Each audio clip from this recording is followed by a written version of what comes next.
Nighttiger Comics. Nighttiger Comics! Alright, me comic book cohorts. We're back through another haul. This time I want to say that I believe that the comic book is the greatest teaching tool of the 20th century. Where else would some kid learn about the myth of the golem when they were just a wee lad? But that's true, don't you think so? I would know nothing about this character here. Back in the 80s, I read this book and I was like, what the heck, this is so cool. And looked up the golem and found out a lot of history upon it. That it was an anthropomorphic, magical creature that was created out of inanimate materials such as mud or clay, and then brought to life with a ritual of chant. And the most popular narrative comes from Jewish mythology. From the Rabbi Judah Lo Bel Bezalel, I believe that I pronounced that correctly, from the 16th century when he brought his golem to life to protect the Jewish people. So just a cool story, and there are so many cool stories in all these different cultures, mythologies that could be used in comic book form. This is one of them. And this is a nice and sweet AOK that two great gals conspired to get together and send to me, and that would be Life with Two YouTubers and Lady Fantastic. Thank you so much. And they included a book in here that I have wanted for a while. And it's pretty tough to find in the wild. So here we go. We're going to kick this into gear because we have the AOK, we have Antique Store, we have eBay, and we might have much, much more. So here we go. Strange Tales featuring the Golem, The Thing That Walks Like a Man, The Devil Hordes of Kabbalah. Number 176, October 1974. And I read this way back in the day, and it is really good. Now, the Golem's first appearance is in 170. Did I say? Oh, I said 1974. His first appearance is in number 174. So not only did I get 176, but a beautiful Frank Brunner cover on 177. You cannot go wrong with a Frank Brunner cover. I have never seen a bad one. This guy does amazing work. Check out his Doctor Strange book. Okay, cannot go wrong with Kirby. All Kirby issue. Written by Kirby, cover by Kirby, interior art by Kirby. Really, really cool. And this is a character that he created. Well, he didn't create, Joe Simon created. And they worked on together back in the Golden Age. But just a beautiful dream cover. I did read this. It's really, really good, guys and girls and junkies. Okay, Iron Wolf. You know, I have not read this, but this has to be good. It's written by Denny O'Neil and was created by Howard Chaykin. And he does the art in here. And you can see what a beautiful cover that is. Look at the fog on there. It looks so real. But this is Iron Wolf's very first appearance. And this is from 1974, I'm thinking. And I'm going to tell you because it's 1973. So you know, if you know your comic book stuff, back in 73, that Conan was big, Cole was big at Marvel, DC put out the Iron Wolf, and then after this, the Warlord. So the sword and sorcery and sword and barbarian books were really popular at this time. And I can believe that's why Howard Chaykin probably created this character in that time period.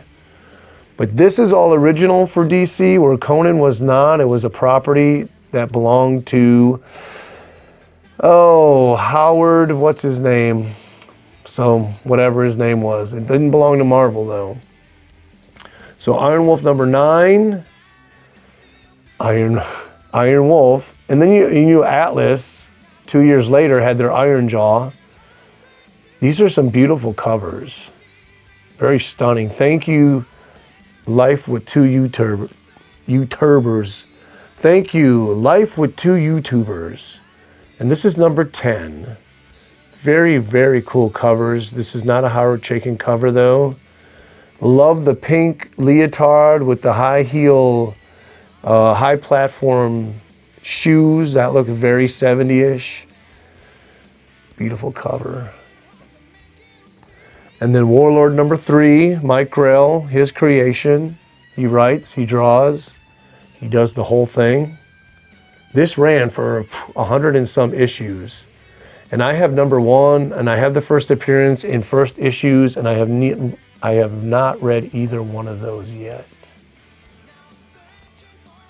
But this is the book in the haul that I was so happy to get. I can't believe you gals gave this to me.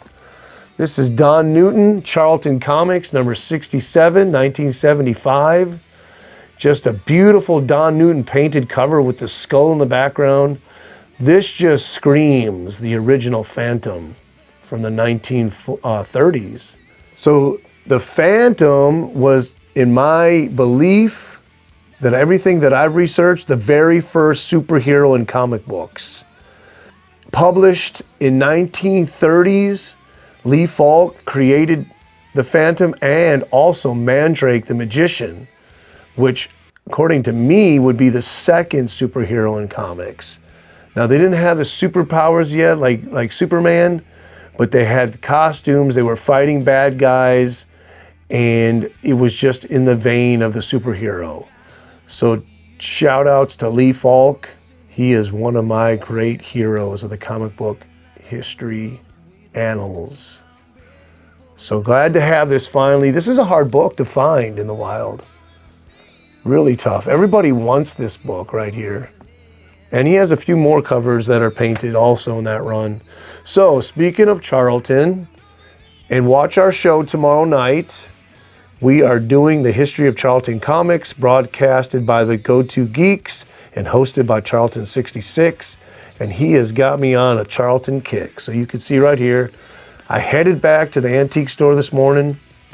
Just wanted to spend a few dollars, pulled out a big stack, and then thinned it out by the best books that I thought were worth the $3 for each one. Beautiful Good Girl cover here.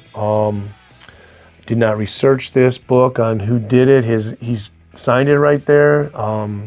Santo Kim, it looks like. Just a beautiful cover, especially with the yellow background. Near mint copy too. Got this one. This is a Hitler cover, very desirable, the Hitler covers. And not because anybody supports Nazism, it's just the timepiece. It screams the 1940s, and that's why people are really after it. So just to have a Hitler cover on a Marine book, really cool. I should have did research on that, but I did research, but not on that. I should have.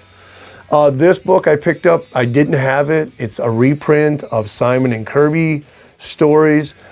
It probably clocks in at about an 8.5. It's got a little bit of an issue here and here. Other than that, this book is really immaculate. My Dolly the Devil, and that looks like Raggedy Ann right there. Okay, Steve Ditko all the way. I can't believe I missed this one last time I was there. I think I might have thinned out the herd and left it because it has a tiny bit of staining right here. But this is all Ditko. Cover, interiors, Driven to Resurrection. And this is actually one of his better covers. He's got a lot going on it. I love it. This is Haunted number 4. So all these were $3 at the antique store. And this is Zek. Mike Zek started out his career working for Charlton. And I was doing some research on this, and it was said that he did some animated cartoon covers, but I could not, for the life of me, locate any of those, any information. But I got this one, Ghostly Tales 1974, number 124. This is all Zek cover. And this is another Mike Zek cover. This one seems to be a little more iconic. I've seen this before in a few different places. This is Scary Tales number 6 from 1974, and he actually does the first interior art on the first story in here. Very cool creature spaceship cover. Really nice high-grade copy. And I would say that this would be the last book in the haul, but it's not. I actually got a few that I forgot to grab. So I'll be grabbing those after I show this Bobby. Sweet Bobby Sherman. Check him out, girls. Ain't he groovy? Oh, he's so dreamy. Number 3, Bobby Sherman. I don't know who he is, but he's from the new hit television show Getting Together. And this just screams the time period of the early 60s or late 60s. Bobby Sherman, Donny Osmond, and the whole gang there, the Partridge Family. And they kind of presented the cover like a teen mag. So that was pretty cool. And I just wanted to get this. This one was $5. I really did not want to pay that for it. But when I did research on the way home, it's pretty much what it's going for. I mean, if you get this online, you're going to pay $10 because you're going to pay shipping. So not a bad deal. Nobody knows who he is anymore, but I never even seen him anywhere but in the comic books. Okay, so give me a minute. I got a few more books to show. Well, sometimes you find those books on eBay that kind of fly under the radar, and this happened to be one of those books. I paid $12.99 for this book. And this book is a $50 book at least because it's got some water staining on it, so it probably puts it at a 3.0. But this is a first appearance of Nightshade, and I think she was supposed to appear in something, or she was a character that ended up being in The Watchmen. They retooled her. So yeah, I don't know how this book managed to last on eBay at that price, but I snagged it, and I read this. Really, really good book. This is Captain Atom, and this doesn't have the numbering on it. This time, for some reason, Charlton did include numbering on the cover, so this is number 82, first appearance of Nightshade. And if you can find this book, and it's very inexpensive, oh my god, this book is, people want this book. I was shocked when I looked it up to see what it's going for. But moving on, first appearance of Firelord, got this for $5. Now it's a low grade copy. It was a half price sale, so they had 10 on it. Very sweet, and if you don't know who Firelord is, he is another herald of Galactus. This is his first appearance in Thor 225. So if this book is not on your radar, you should get it on there right away. So we got a few more Marvel books in here. We got the first Wrecker, Thor 148. All Kirby, Stanley on scripts, and all Kirby art. Very, very cool story. I really liked it, enjoyable, and it just, I guess my theme or my phrase is screams. It screams early Marvel. It's just classic, classic stuff. Picked this up at the antique store for $14, I believe. Okay, another first appearance. This is the first full appearance of the Living Planet, Thor number 133. Very low grade, as you can tell. A lot of spine stuff going on here and some tape holes all over the place. But I got it for $5, so I'm not going to complain for a key Silver Age Marvel. Pick them up for $5 all day, even if they're falling apart. One of my favorite under the radar characters, the Recorder. You guys know who he is? He kind of hangs around with Thor, just kind of observing and recording everything. He's a kind of a robot type thing. The art in here is really good, guys. Okay, these probably, I just picked these up. I had a couple dollars. I went to get a short box, and he had 2 of these same issues for $5, and these were 1.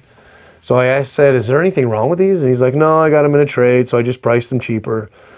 But I do know that Moon Girl and Devil Dinosaur, these are really, really low print runs.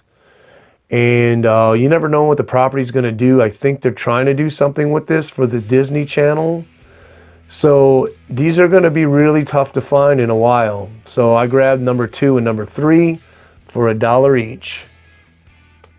And I do have a few issues. I have not read this series at all.